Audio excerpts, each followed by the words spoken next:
नमस्कार, भाग्यम में आपका स्वागत है। ये प्रोग्राम उन सभी लोगों का स्वागत करता है जिन्हें लगता है कि उनकी समस्याओं के समाधान ज्योतिष के माध्यम से निकल सकते हैं।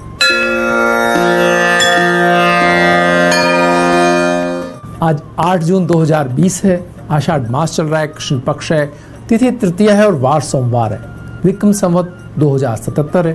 प्रमादी नाम का संवत्सर चल रहा है। शक संवत 1942 है। सूर्य इस समय उत्तरायण में है, ग्रीष्म ऋतु चल रही है और मुस्लिम तारीख 15 है। सव्वाल माह चल रहा है। हिजरी सन 1441 है।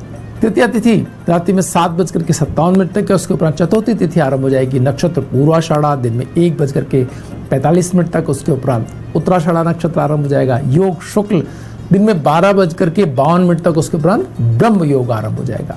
करण वनिज दिन में 8:26 तक। उसके उपरांत वृश्चिकरण आरंभ हो जाएगा। सूर्योदय जयपुर में 5:36 पर हो रहा है और सूर्यास्त 7:15 पर।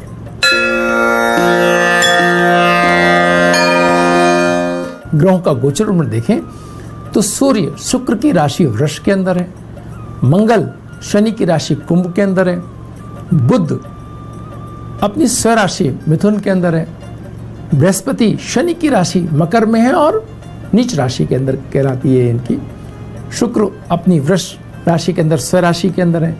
शनि अपनी स्वराशि मकर के अंदर है। राहु अपनी उच्च राशि मिथुन के अंदर है जो बुध की राशि है। केतु धनु राशि के अंदर है जो बृहस्पति की राशि है। चंद्रमा मकर राशि में प्रवेश कर रहे हैं रात्रि में 7:45 पर। ग्रह योग की बात करें तो भद्रा दिन में 8:26 से रात्रि में 7:57 तक है। महापात योग रात्रि में 8:30 से रात्रि में चंद्रमा के पास गुरु ग्रह दर्शन भी आप कर सकते हैं। व्रत त्योहार की बात करते हो आज चतुर्थी व्रत है। चंद्रोदय जयपुर में 9:59 पर हो रहा है। शेष चौघड़ियों की बात करें तो अमृत का चौघड़िया सूर्योदय से लेकर के 7:18 तक और शुभ का चौघड़िया 9:01 से 10:43 तक है। चर का चौघड़िया 2:08 से 3:50 तक है और लाभ और अमृत का चौघड़िया 3:50 से सूर्यास्त तक है। राहु काल बेला दिन में 7:30 से 9 बजे तक है।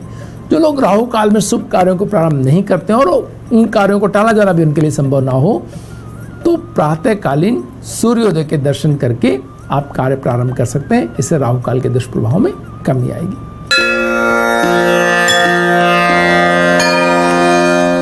आइए अब बात करते हैं आज के दिन के मूड की। आज सूर्य और शुक्र अपनी स्वराशि के अंदर हैं और सूर्य उनके साथ में सूर्योदय कालीन कुंडली के अंदर लग्न में बैठे हैं। इसके मायने क्या है? इसके मायने ये हैं कि कूटनीति जिनके पास है, जो अपने कार्यों को पूरा करने के लिए बहुत सारे तरीके और बहुत सारी योजनाएं बना करके एक के बाद एक असफल होने के बावजूद भी हिम्मत नहीं हारते और प्रयत्न में लगे रहते हैं और अपने कार्यों को सबका सहयोग नीतिगत एक प्रोग्रामिंग करके एक के बाद एक स्टेप बना करके छोटे छोटे गोल बना करके जो लोग कार्य में आगे बढ़ रहे हैं वो सफलता पाते हुए आपको दिखाई देंगे। जो लोग बिना योजना के एकदम किसी कार्य की तरफ आगे बढ़ रहे हैं हो सकता है उन्हें थोड़ी कठिनाई ज़्यादा दिखाई दे। राहु और बुध साथ चल रहे हैं।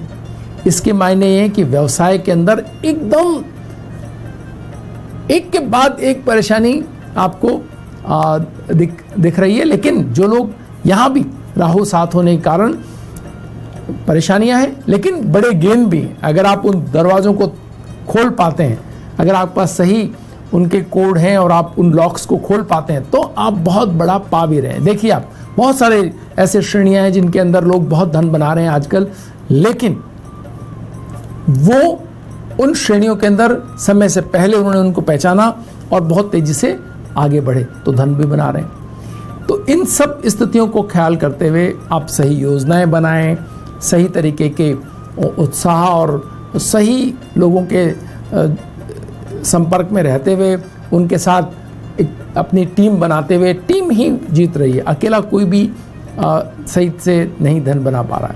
तो बहुत सारे लोग एक साथ प्रयास कर रहे हैं, उन चीज़ों में धन बन रहा है। एक बहुत महत्वपूर्ण बात आज के दिन के अंदर है केतु और चंद्रमा के साथ में होने की।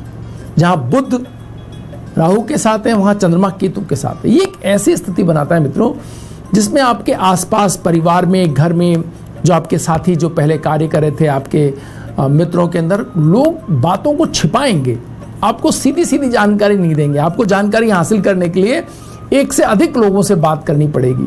तो इस बात का ख्याल रखना होगा, किसी एक जानकारी पर उतना बिलीव ना करें, किसी एक के द्वारा दी गई जानकारी कोई सही ना माने। आप उसका विश्लेषण करें, कई लोगों से जानकारी साझा करें अगर आपके पास सही जानकारी है तो, और सही जानकारी प्राप्त करने के लिए कई लोगों से बातचीत करें, विषय के विशेषज्ञों से बात करें, अन्य लोगों से बात करें, पहले से जिन पे आपकी आस्था या जिनके ऊपर आप बहुत भरोसा करते हैं उनके अलावा भी 2 लोगों से और बात करें, क्योंकि कोई ज़रूरी नहीं है कि आपको गलत जानकारी जानबूझ के दे रहे हो सकता है कि उनके पास ही गलत जानकारी हो। तो पूरी तरह आप चीज़ों का विश्लेषण करते हुए चीज़ों पर आगे बढ़ें, और सबसे ज़्यादा ये कार्य व्यवसाय में करें। आप एकदम से अपने धन को लगाने से पहले सारे स्टेप्स और बैंक को सामने लेते हुए, टेक्नोलॉजी को पे भरोसा करते हुए इस तरह से आगे बढ़ें कि आपके धन को कोई हानि ना हो जाए।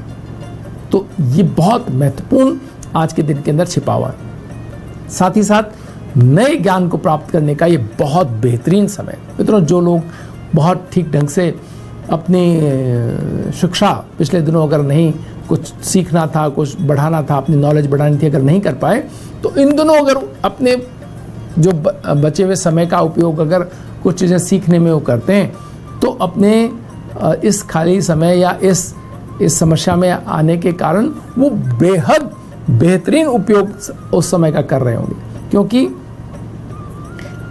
हो सकता है कि किन्हीं भी कारणों से जॉब्स में या आपके कार्यों के घंटे कम हो रहे हों, या आपको उतना काम नहीं करना पड़ रहा हो, तो आप नई चीज़ें सीखने में आप अपने समय को लगा सकते हैं। ये आपके लिए बहुत बेहतर स्थिति बनाता हुआ दिखाई दे रहा है। और एक बात का विशेष ख्याल कीजिए कि किसी की आलोचना करने से, अपने आसपास के लोगों की स्पेशली आलोचना करने से, या ऐसी जगह ऐसे प्लेटफॉर्म का यूज करने से जो बहुत दिनों तक आपकी आलोचना लोगों को बताई जा सकती हो, या जिसके कोई बहुत लंबे प्रभाव पड़ने वाले हों, रिकॉर्डेड आलोचना बिल्कुल नहीं करनी है। क्योंकि अगर आपने ऐसा किया तो वो बहुत बार आपके सामने बाद में लाई जाएगी और आपको परेशानी कर सकती है। तो आलोचना करने से बचें, अपने प्रियजनों की, अपने आसपास के लोगों की, अपने बच्चों की, परिवार में जिनके साथ हैं आप, तो जिनके साथ भी आप हैं उनकी आलोचना ना करें। और इस चीज़ का ख्याल रखें कि सूचनाओं का सही विश्लेषण करके ही आप लोगों पे कोई कार्रवाई या कुछ आगे बढ़ेंगे। अगर आप आंख बंद करके एक आध व्यक्ति के ही दी गई सूचनाओं पर अगर आगे बढ़े, हो सकता है आपसे कुछ गलतियां हो जाएं और बाद में उसका आपको पछतावा हो। वक्त तो चला एक छोटे से ब्रेक का। ब्रेक के बाद फिर हाजिर होंगे। बने रहिए भाग्य में।